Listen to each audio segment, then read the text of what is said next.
స్వస్తిక్ రాసేటప్పుడు ఎప్పుడు చెయ్యకూడని 2 పొరపాట్లు ఉన్నాయి. మొట్టమొదటిది ఏమిటంటే స్వస్తిక్ని ఇలాగే ప్రారంభించండి, ఇదిగో ఈ బొమ్మలో చూపిస్తున్నట్టు. అంతేగాని దీనికి మిర్రర్ ఇమేజ్ రాయకూడదు.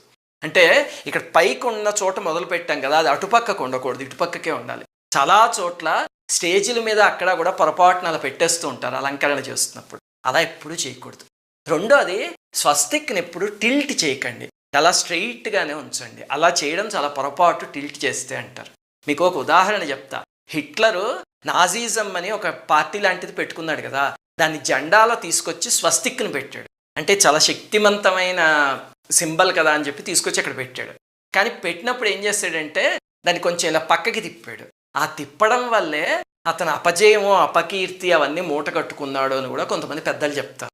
అందుకని ఎప్పుడు టిల్ట్ చేయకుండా స్ట్రెయిట్గా ఉంచండి. అలాగనే రాసేటప్పుడు ఇలాగే రాయండి. శ్రీమాత్రే నమః.